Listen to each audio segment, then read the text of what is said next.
Hey everybody, and welcome to this week's edition of the Lakelands Football Show. I'm your host, Sarah Spencer, and I'd love to introduce our special guest this week, Abbeville enthusiast Lee Collins. How do you like that title? That's probably aptly. Yes. Abbeville enthusiast. Good to be here. Yeah, you do a lot of stuff for them though. Stats, social media. Do a lot of stuff, stats, music, Twitter, Facebook, everything but coach pretty much, yeah. There you go. There you Should go. have said guru then. Guru is a better word. That's a more fun word. All right, what do you do? Are you new here? I'm kind of new here. No, I'm not. I'm just the old guy that doesn't know what he's talking about. Michael Christopher, sports editor, and as you can see, David Roberts is missing. He's still celebrating the Cubs Go Cubs. World Series. Maybe he may celebrate for 108 years. I don't know. I don't know if he's ever coming back. Is Oh he? my gosh, probably not. All right, so let's move on. We got some Lakelands playoff games for you, but they're not really this Friday. They're going to be next Friday. But we're going to go ahead and list them off for you just so you can get prepared. We're going to talk about what we're looking forward to. And then next week, tune in because we're going to get into some details. But now let's just kind of list them out. So 5A teams, going to be Easley at Greenwood, and then Woodmont at Lawrence. That's something to look out for. 3A teams, Clinton at Chester and Emerald at Crescent. 2A teams, Lee Central at Abbeville. Lee Central at Abbeville. Landrew at Saluda, and then 96 at Andrew Jackson. And then 1A teams, Ridge Spring Minetta at Dixie, and McCormick actually has that first round bye. So Winning that region they're title. not going to play for a long time because this is going to last forever. So anyway, what are you guys looking forward to? Is there anything? I'm sure you want to chat about Abbeville. Not that you like Abbeville or anything, but just randomly. What do you got? Yeah, it's going to be interesting because I think, for the Panthers this year, it's the first time they've gone undefeated in the regular season since, I believe, 2008. And so kind of in a little bit of uncharted waters with that. This team hasn't experienced a loss yet. So, you don't really know how that mindset will be when you go into the playoffs. And when you get to the first test, you can't lose one. It's sudden death. So Lee Central, this is actually the first time these two teams will be playing each other ever. And a lot of the bracket sets up, it could see a lot of first-time matchups, which is kind of different from last year because Abbeville's road at state had to go through Batesburg and Saluda and Silver Bluff teams that they played some similar faces in the regular season. So I kind of like having the fresh new matchups and just seeing what happens, but I don't know a lot about Lee Central. I know they run a variation of the wing formation, and it's something that Abbeville's seen this year with Hartsville and Lincoln County. So, Abbeville at home is a tough place to get a win at during playoffs, and they're in a very winnable bracket, and they're half of the bracket, and I think it's going to be interesting to see. I've been really impressed with our defense this year, and had a lot of team checks, 4 shutouts, 5 unofficially if you count not giving up offensive touchdown to 96 in about 8 quarters this year. So defensively they've been very, very strong. So. Is it weird at all? Like, I feel like there's so many bye weeks this week. Is that something that can throw teams off ever? Having to like, you play consistently and you get in a rhythm, and if you're Abbeville, you're doing everything right in that exact rhythm, and all of a sudden it's like, okay, cool it for a week, guys, and then we'll come back. Yeah, I think that's new to coaches with the extra bye week because of the hurricane situation. I think if I'm a head coach, and I'm clearly not, so please don't think that, I would want to keep playing. I mean, I would want to keep the momentum going. You keep a routine, and if you're one of the teams that plays at home, you're comfortable. So you want to keep that going.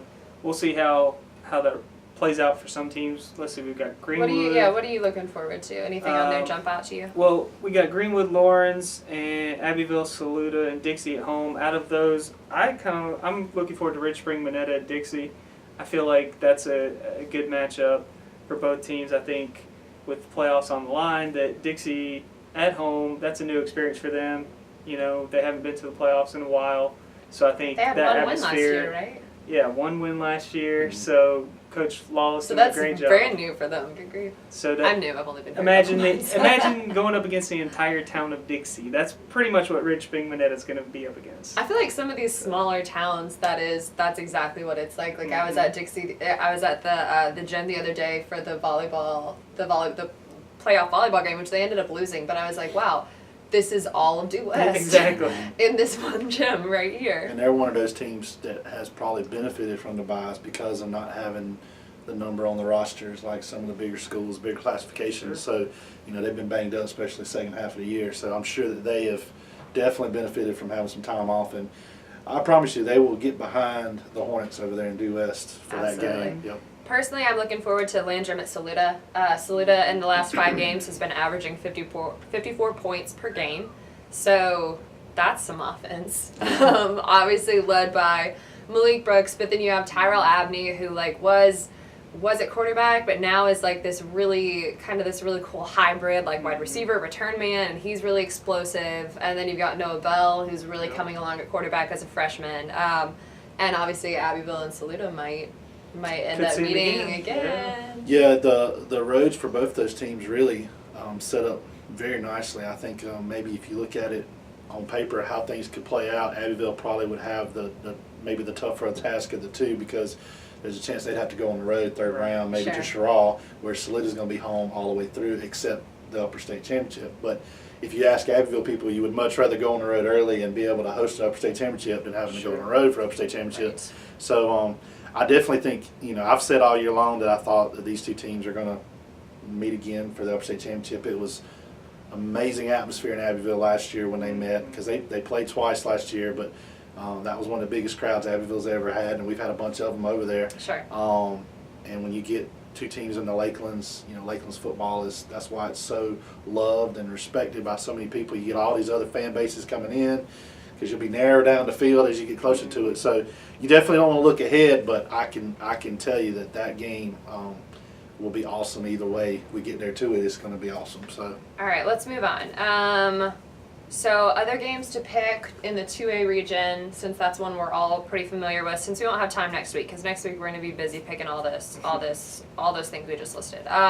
Great Collegiate 4-6 at Christchurch 6-4. What you thinking? Well, I guess you got to go to experience with Christchurch, because they've been in the playoffs. They've won a couple of state championships in the 1A ranks. First venture in the 2A ranks has been a little bit of an adjustment for them. They haven't had the talented skill positions that they've had before. And they've got a tough road ahead of them, because they get this game at home, but if they win, they got to come to Abbeville next week, and that was not a pleasant experience for them last year. Had 7 turnovers in that ball game and got handled pretty rough. So I definitely give the experience to Christchurch in that game. All right, so yes, let's move on. Let's go ahead and move on to Chesney 5-5 at Fox Creek 6-4. What do you think? Fox Creek moving up from the 1A to the 2A. I think it'll be a big experience game for them. They're used to playing in bigger games. They're used to playing, some of our teams.